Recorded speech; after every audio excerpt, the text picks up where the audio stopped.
Hello student, today we are going to see part 2 of natural resources, air, water and land. Let's see. Water. Observe how much water is used and for what purposes it is used in your house for a whole day. Record it in chart like that one shown here. See, here chart is given. Divide the total amount of water used in your house by number of person to find out how much water each person need. You will see that it is almost impossible for us to spend even a single day without water. We need to drink 3 to 4 liters of water every day so that all our bodily functions run smoothly. Other living things also require water, although the amount of water they need may be vary according to size of their body. Thus we see that water is very important. म्हणजेच आपल्याला आता पाण्याचं महत्त्व समजून घ्यायचं आहे की why water is important to living things. तर इथे एक चार्ट दिलेला आहे की त्या चार्टमध्ये purpose of which water is use. Water आपण daily from morning to night up to sleep means from wake up time to up to sleep time किती पाणी किती वॉटर यूज करतो हे आपल्याला त्या चार्टमध्ये नोट डाऊन करायचं आहे for one day only. Means for bath, brushing teeth, washing cloth or utensils, mopping the floor, drinking, cooking. We will see that we need lots of water for this everything in each and every day. Means importance of water. What we get. No, we need to drink water every day to stay healthy. Our body cannot work properly without water. Animal and plants also need water to live. म्हणजेच आपल्याला दररोज खूप पाणी लागते अंघोळीसाठी, दात घासण्यासाठी, भांडी किंवा फरशी पुसणे किंवा इतर काही गोष्टी असतात घरातली कामं. त्याचबरोबर आपले आरोग्य हेल्दी आणि निरोगी राहण्यासाठी पण स्वच्छ पाण्याची किंवा पाण्याची गरज भासते. आणि त्याचबरोबर प्राण्यांना, वनस्पतींनाही पाणी लागतं. त्याच्यानंतर इथे पहा, if hydrogen gas burns in air it combines with oxygen and water is form. We have learn about some characteristic of water in this previous standard. म्हणजे आपल्याला हे तर माहित आहे की हायड्रोजन गॅस हा हवेबरोबर बर्न केला झाला तर आणि तो ऑक्सिजनच्या संपर्कात आला तर काय तयार होतं? पाणी, वॉटर आपल्याला मिळतं. बरोबर. आणि हे आपण लास्ट इयर 5th स्टँडर्डमध्ये पाहिलेलं आहे. Then groundwater, ice and water in the ocean. आता हे सर्व काय दिलंय ते पहा. हे distribution of water on the earth वर जेवढं वॉटर आहे, जेवढं पाणी आहे ते सी अँड ओशन मध्ये जास्त प्रमाणात आहे. आणि त्यातल्या ग्राउंड वॉटर, आईस वॉटर हे बघा एकदम कमी. किती पर्सेंटेज दाखवते इथे? 2.7%. आणि water available for drinking how much showing? Very little. Okay. So we cannot use all water on earth because sea water is salty. Some water is in the frozen state. A very small quantity of water is available for drinking. Yet it enough for living things. म्हणजेच आपण हे सर्व पाणी तर पृथ्वीवरचं, अर्थवरचं use करू नाही शकत कारण की त्यामधलं ऑलमोस्ट 9.7% म्हणजे 97% वॉटर कसं आहे तर पूर्ण सॉल्टी आहे. मग राहिलेले जे आहे प्रमाण म्हणजे जे राहिलेले प्रपोर्शन जे आहे वॉटरचं ते काय आहे? तुमचं यूज करण्याचे पाणी, वॉटर. म्हणजेच यावरून एक गोष्ट लक्षात येते की in nature water occurs in 3 state. Water does not have colour, taste or odour. Many substance readily dissolve in water. Therefore water is a universal solvent. The blood of animals and the sap in plant contain a very high proportion of water. No living thing can survive without water. Therefore it is said that water is life. म्हणजेच काय तर water हे 3 state मध्ये आपल्याला मिळते. तर कोणकोणते state आहेत ते? Ice, water and vapour. म्हणजेच बर्फ, पाणी आणि वायू. आणि त्याचबरोबर पाण्याला म्हणजे वॉटरला ना कलर नसतं, ना स्मेल असतो, ना टेस्ट असते. ओके. आणि म्हणजे ते पाणी, वॉटर आपले जरी सॉल्टी असेल तरी ते वाहतुकीसाठी, मासेमारीसाठी, मीठ तयार करण्यासाठी आणि बऱ्याच पाऊस पाडण्यासाठी अशा बऱ्याच गोष्टींसाठी आपण ते यूज करतो. म्हणजे यावरून एक गोष्ट लक्षात येते की वॉटर हे म्हणजे पाणी हे आपल्यासाठी खूप महत्त्वाचा घटक आहे. पाण्याशिवाय आपलं जीवन आपण जगू शकत नाही. Without water we can't survive. So water is so important today life. So what we can do for this? We can if possible म्हणजे जेवढं शक्य आहे तेवढं तुम्ही पाणी सेव्ह करू शकता, कन्झ्युम करू शकता. जर जिथे गरज नाही तिथे पाणी कमी यूज करायला हवं. Now let's see for which purpose is water being use and uses of water on the earth. Do other living things use water like we do? See, in this picture we can see that how water is using for farming, washing cloth, for factory. Okay, we use water in large quantity. We have learned that water on the earth is regulated through water cycle. The water vapor formed from the ocean is the main source of water in the water cycle. It gets converted into rain, creating fresh water sources on earth. Now here water we use large quantity म्हणजे आपण मोठ्या प्रमाणात काय करतो, water use करत असतो. त्याचबरोबर कशासाठी त्याचा वापर केला जातो, पिण्यासाठी, शेतीसाठी आणि वॉश करण्यासाठी, कारखान्यामध्ये, वीज निर्मितीसाठी, म्हणजे प्रत्येक गोष्टीत आपण वॉटरचा यूज करतो. त्याचबरोबर we get water from natural resources such as streams, river, ponds, springs and lakes. Man also digs well and bore well to lift groundwater. Apart from this, man has also constructed bunds and dams for various size of rivers. Due to the uncontrolled use of water for an increasing population, industry and farming, it is now in short supply. Water scarcity has become serious problem. म्हणजे समुद्रातील पाणी वाफ बनते व वर जाते, ढग तयार होतात आणि आपल्याला पाणी मिळत असते. म्हणजे आपल्याला पाणी कुठून मिळते, नद्या, तलाव, झरे, तळी, विहिरीतून पाणी मिळते. लोक बोरवेल करून जमिनीखालीही पाणी घेतात. पण हे सर्व पाणी कुठून येते, तर हे पाणी सर्व समुद्र जेव्हा गरम होतो सूर्यप्रकाशामुळे आणि त्या पाण्याची वाफ बनून ते ढगात म्हणजे क्लाउड्स तयार होतात आणि ते क्लाउड्स पावसाच्या रूपाने खाली येतात आणि हेच पाणी नदी, तलाव यांमध्ये मिक्स होते. म्हणजेच काय, ही एक वॉटर सायकल आहे की जी फॉर लिव्हिंग थिंग्ससाठी त्यांना पाण्याची आवश्यकता असल्यामुळे ते पाणी आपल्याला ह्या वॉटर सायकल थ्रू मिळते. जर पाणीच नाही मिळालं तर माणसांचं आयुष्य राहणार नाही. Due to uncontrol use of water for an increasing population म्हणजे आणि पाण्याचा वापर खूप चुकीच्या पद्धतीने किंवा जास्त प्रमाणात काही गरज नसतानाही केला जातो. त्यामुळे पाण्याची कमतरता भासणे, स्कॅर्सिटी म्हणजे खूप दुष्काळ पडणे किंवा अशा गोष्टी होऊ शकतात. त्यामुळे always remember, use water sparingly, block water, let it percolate, store water whenever possible, reuse water whenever possible. Remember, stored water does not become stale at once. म्हणजेच हे लक्षात ठेवायला पाहिजे आपण की पाणी आपण जपून वापरलं पाहिजे. त्याचबरोबर पाणी जमिनीत जाऊन द्यायला हवं. पाणी योग्यरित्या पाण्याचा साठा केला पाहिजे. तसंच शक्य असेल तर पाणी पुन्हा तेच रियूज करून आपण ते पाणी वापरलं गेलं पाहिजे.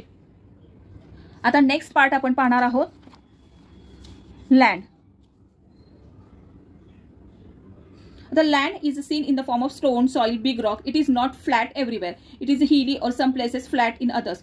All terrestrial animals, including man, live on land. Some terrestrial dig burrows in the ground for shelter. This means that they use land for fulfilling their need. We also use land for farming and for building houses and roads. We make use of plants and animals in the forest that grow on land. The minerals, crude oil and natural gases obtained from the earth land are very important for us. It means that land is important resources. Let's see exactly what is land made of. म्हणजेच काय की आपल्याला इथे land म्हणजे जमीन ही किती महत्त्वाची आहे, लँड ही किती महत्त्वाची आहे, भूमी म्हणलं तरी चालेल, किती महत्त्वाची आहे ते आपल्याला पाहिजे. हा पण एक खूप इम्पॉर्टंट रिसोर्स आहे. कारण की स्टोन, सॉइल, बिग रॉक्स किंवा फ्लॅट एरिया सरफेसचा तो आपल्याला लँडवर मिळतो. कारण की आपण ह्या लँडवर ॲनिमल्स, लिव्हिंग थिंग्स सर्व जमिनीवर इथे राहतो, आपण त्याचा यूज करतो. जर म्हणजेच त्याचबरोबर काय करतो, आपण जमिनीवर घरे बांधतो, त्याचबरोबर शेती करतो. जमिनीच्या खाली आपल्याला काय काय मिळतात, क्रूड ऑइल्स मिळतात, मिनरल्स मिळतात, नॅचरल गॅस मिळतात. म्हणजे अर्थकडून आपल्याला मोठ्या प्रमाणात बऱ्याच गोष्टी मिळतात. त्यामुळे लँड हा आपल्यासाठी खूप इम्पॉर्टंट रिसोर्स आहे. Let's see layers of the mixture in the bottle. Now see, take a transparent plastic bottle, a handful soil, some stones, sand, dry leaves and water. Cut off the upper tapering part of bottle, put the rest of the material in the lower part and add water. Stir the mixture thoroughly and put aside. Observe it the next day and answer. How does the mixture in the bottle look now? Do you see layers in it? what is seen in the different layers from the top to bottom. तो तुम्हाला एक bottle घ्यायची आहे, बाटली घ्यायची आहे, त्याच्यामध्ये सुकलेली पानं, माती, वाळू, छोटे दगड, मोठे दगड हे सगळं पाण्यात मिसळून ठेवायचं आहे आणि वेगवेगळ्या थरात म्हणजे वेगवेगळ्या थरमध्ये, थर मीन्स लेअरमध्ये, आता वरची लेअर ड्राय लिव्स, मीडियम त्याच्या खाली सॉइल, त्याच्या खाली सँड म्हणजे वाळू आणि त्याच्या अजून सँडच्या खाली स्मॉल स्टोन आणि बिग स्टोन, अशा लेयर्समध्ये ती बॉटल अरेंज करून ठेवायची आहे. आणि त्याच्यानंतर तुम्ही त्याच्यामध्ये काय काय तुम्हाला दिसतंय ते ऑब्झर्वेशन करायचं आहे. The land on earth also looks like this. म्हणजे हे का दिलेले आहे ऍक्टिव्हिटी करायला, कारण की तुम्हाला अर्थच्या खाली कसे लेयर्स असतात ते व्यवस्थित पद्धतीने समजावं, कळावे म्हणून दिलेले आहे. Pipeline, The land on the earth also look like this. If a pipeline is being laid in your neighborhood, observe carefully. The pits dug for this purpose. You will some layers under the land surface as shown occupying figure. म्हणजे ह्या figure मध्ये पाहिलं आहे तसे तुम्हाला अर्थच्या खाली layers दिसतील. If the land has mature soil, the topmost layer is formed by decomposition of remains plant animals. म्हणजेच लँडची ही जर मॅच्युअर सॉइल असेल, परिपक्व सॉइल असेल, चांगली सॉइल म्हणजे चांगली माती, तर तुम्हाला त्या स्तरामध्ये प्लांट आणि ॲनिमल्सचं डिकम्पोजिशन मिळेल आणि त्याच लेअरला आपण काय म्हणतो, ह्युम्यूस. इट इज, इथे बघा इथे दिसते ह्या डायग्राम मध्ये ह्युम्यूस. त्यानंतर if the land has, if this layer is called, it is humus. It is usually found in dense forest. The land below this is full of sand, soil, small stone,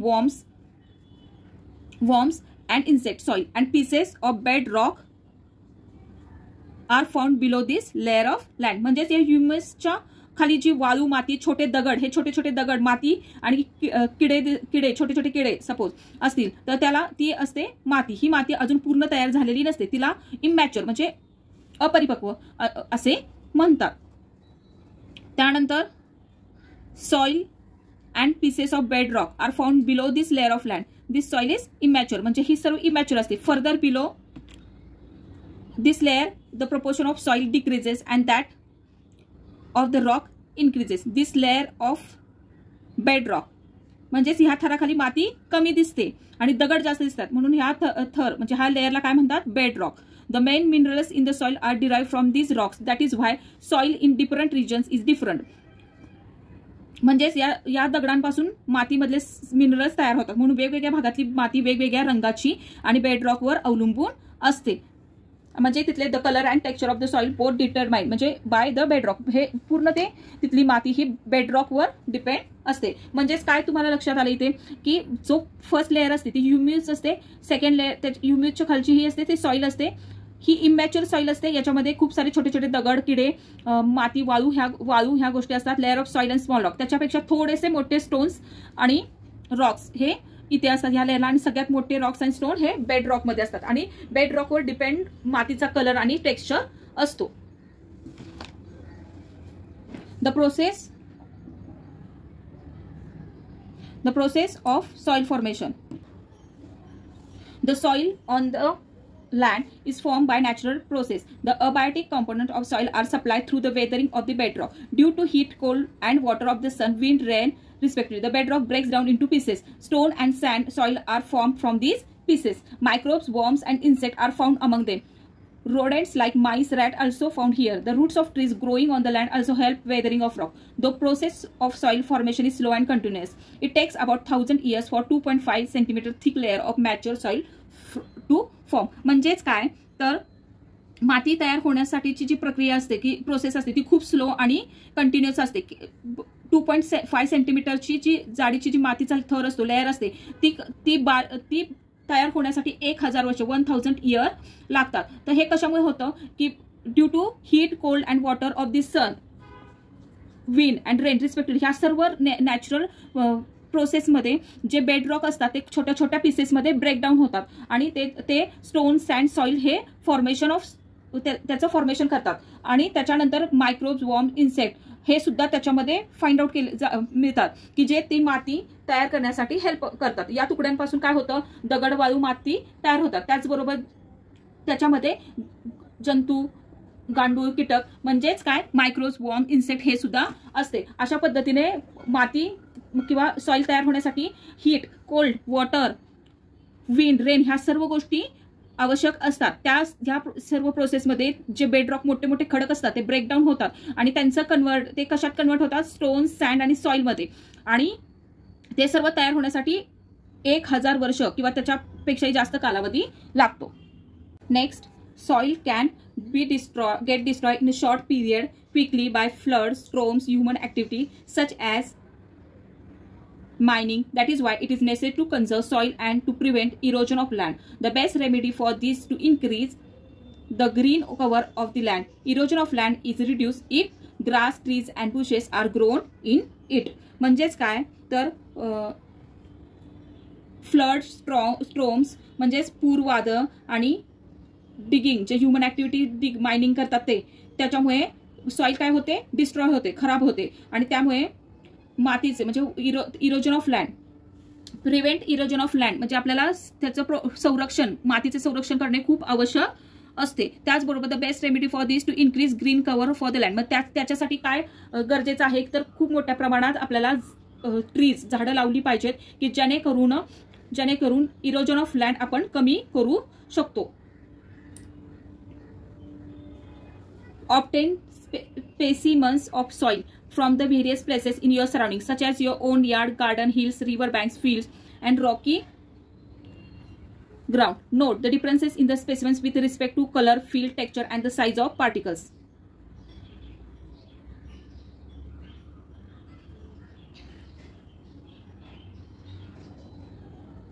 Now next, humus is a layer formed on soil due to the decomposition of dead plant and animals by microbes. Humus supplies nutrients to the soil. Humus is also important for aerating the soil and holding water in the soil. The proportion of humus in the upper layer of good fertile soil is about 33% to 50%.